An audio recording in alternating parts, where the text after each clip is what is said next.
Hello, Star Wars Galaxy of Hero players. This is Andatesh Roto. Today I'm going to be talking about Nightsister Zombie and her rework. So they are basically saying, "Begone, paper zombie, and hello, fat, beefy, full of health and protection, Nightsister Zombie." I I don't know. I feel like they could have done one thing a little better with this, but there's some good things in this kit that I like, and then there's some things I'm like, I don't know. But we'll see how it goes. Like, I do like multiple revives when certain things die and come back. So, but the reason why did this was because this Critolite strategy here, you select it, and it'll just basically, it's just basically having a paper zombie die a bunch of times, come back, so that not that Asajj Ventress is doing 30 to 300,000 damage or whatever damage she would end up doing with this, and it was going to affect the what's it called, it was going to affect Sith Raid, and they didn't want an infinite loop because people were able to solo the last part of the Sith Raid.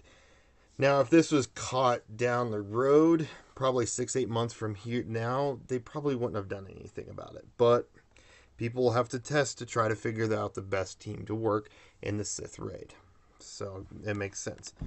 And there's some good things I like about this kit. Overall, I don't know, I kind of like the idea of it being a unique tank, being squishy, dies, and then comes back. Just kind of has that feel of, it just has that feel of a horde of zombies. So, but other than that, there's a lot of that's really cool. So here's how she's changed. Below the revised in the green. So the core stats are still the same. So deal physical damage to target enemy, inflict tenacity down for 2 turns. It's the exact same thing. They did change her first special, which is feed. It now says all Nightsister allies recover 20% of Nightsister zombies' max health. That is cool. It kind of has a reminiscence of a Shore Trooper effect. Of course, that's 24% to all. I wouldn't mind seeing Shore Trooper updated to like maybe 30 for Empire and 25 for non-Empire, but yeah.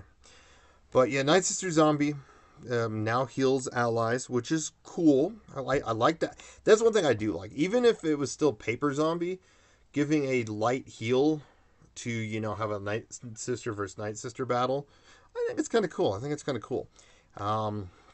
So, and it changes and when I get into this, Nightsister Zombie is no longer in my area considered a basic kit. So now Endless Horde.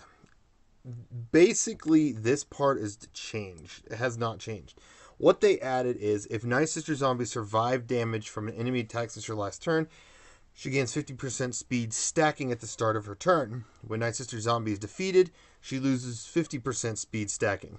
These effects are neither buffs or debuffs and combine for a maximum of 100% speed or minimum negative 100%. And then if the Nightsister Zombie is defeated while at negative 100% speed, she cannot be revived. Now, I know I think it was Mobile Gamer tested this, but I don't think they tested the negative 100 speed and if old Daka revived the zombie to bring it back, and if it still can be brought back through old Daka's revive or Mother Talzin's leadership Zeta revive, but we'd have to find out in that time frame, or if that kind of thing happens. So it changes it so that you don't have a squishy zombie. If you die so many times, it dies permanently. So that's kind of cool. Or that's kind of their little one of their little fixes. The next little fix is a second unique, which is why I was saying it's no longer a basic character. It's one of those 4 ability characters, kind of like Rex, kind of like Imperial Prodroid, but this one does not have a Zeta, from what I'm reading. And it unlocks at gear 10 instead of being unlocked at gear, because I think it was like 3 or so for the special, and then like 4 or 5 for this one. You have to wait until gear 10 to unlock this one. So it immediately rids of the paper zombie, because you have to go up at least to gear 10. Of course, my idea of fixing would be heroic raids. Zombie has to be at least gear 10 or higher to be used. I was thinking gear 10 and higher. That was my concept of having zombie, do that. But they gave her a unique that really helps her out.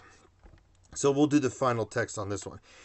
Nightsister Zombie can't be revived after being defeated at negative 100% speed from Endless Horde. The first 2 times another Nightsister ally is defeated by an attack, they are revived, recover 100% health of Nightsister Zombie's max health, and Nightsister Zombie is defeated. Of course, Nightsister Zombie is revived. When Nightsister Zombie is defeated by this effect, she loses all protection, dispels all negative speed effects from Endless Horde, and revives with 50% turn meter. This effect does not trigger Endless Horde's speed reduction. So this is where Nightsister Zombie actually got a whole lot better, because if someone, like, say, fractured Nightsister Zombie and then immediately killed Old Daka, now Old Daka dies, then Nightsister Zombie dies, and then Nightsister Zombie and Old Daka revive again. That's the first 2 times, so it's only the first 2 times, so it doesn't make it endless, unfortunately, but yet she could still be killed and come back, etc., etc. So I'm sure people that ran the General Kenobi combo is going to help the taunting out so that Nightsister Zombie doesn't die as much. Or another character that you could theoretically run, Shore Trooper. Help keep the team healed up now that you want Nightsister Zombie to actually take hits from her Endless Horde so she can get up to 100% speed. So, yeah, and of course, I remember the old zombie was set up to, probably a lot of people were running speed set with like some people would do tenacity set just to make it so that she didn't get dispelled as badly, even though she was paper, so she'd die and come back. Now it's, you want her to have speed plus health or speed plus defense to make her even harder to kill, so that she can, if another Nightsister dies, she'll be able to revive that Nightsister and come back at 100%.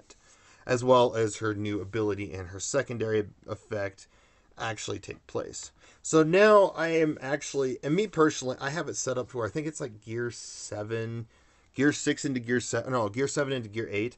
I have it set up to where all I need to do is hit one button that says upgrade to the next gear.